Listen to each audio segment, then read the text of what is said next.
Hello குட்டீஸ், எல்லாரும் எப்படி இருக்கீங்க? இன்னைக்கு நாம மகிழ்ச்சியின் உள்ள தலைப்புல தான் கதைய பார்க்க போறோம்.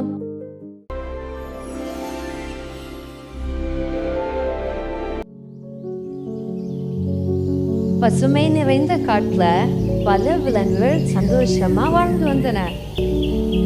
அந்த காட்டுல ஒரு குட்டி அணில் இருந்தது. அந்த அணிலுக்கு ஒரு விஷயம் மட்டும் புரியவே இல்லை. அது என்னன்னா மகிழ்ச்சி.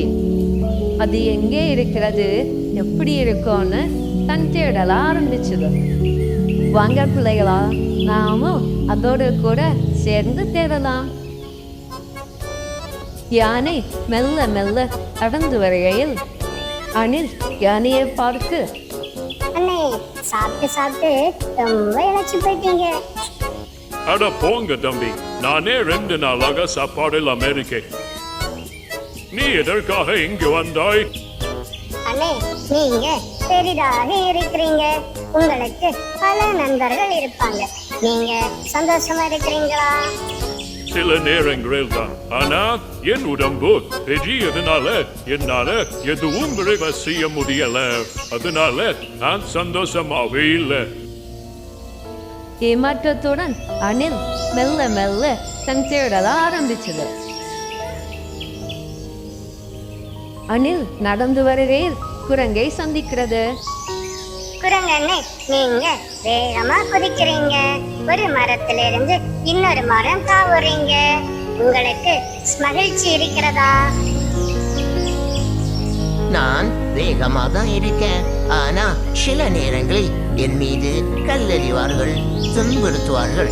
அதை நினைத்து பார்த்தாலே வேதனையாக இருக்கிறது. இப்படி இருக்க நான் எங்கே மகிழ்ச்சியா இருக்கிறது? ஏமாற்றத்துடன் அணில் தன் தேடலை தொடர்ந்தது. கிளி வருவதை பார்த்த அணில் கிளியிடம், கிளி அண்ணே, நீங்க எப்போதுமே பாடிக்கிட்டு இருக்கீங்க. நீங்க மகிழ்ச்சியா தான் இருக்கிறீங்களா? ஆமாம், நான் பறக்கிறேன், ஆடுகிறேன், பூவின் மீது அமருகிறேன். மகிழ்ச்சி என்பது என்னிடம் உள்ளதை நான் விரும்புவதுதான். அங்கிருந்து அணில் யோசித்தது. அப்போ கிளியிடம் மட்டுமே மகிழ்ச்சி உள்ளதா, வேற யாரிடமும் இல்லையா? அன்றிரவு எல்லா விலங்குகளும் காட்டின் மைய பகுதி வந்து கூடினார்கள். கிளி அணிலை பார்த்து, அணில் தம்பி, மகிழ்ச்சியை தேடி போனீங்களே, கிடைத்ததா? இல்லை, உங்களை தவிர இங்கு யாரும் மகிழ்ச்சியோடு இல்லை.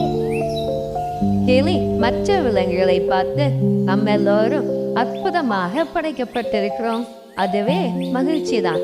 நமக்கு உணவு, தங்குமிடம், நண்பர்கள் என பல நன்மைகள் இந்த காடு நமக்கு தந்திருக்கிறது. இதுவும் மகிழ்ச்சி தான். அப்போதுதான் அணிலுக்கு புரிந்தது, மகிழ்ச்சி என்பது நமக்குள்ளேதான் இருக்கிறது. அதை நாம் உணர்ந்தால் மட்டுமே மகிழ்ச்சியோடு வாழ முடியும் என்று.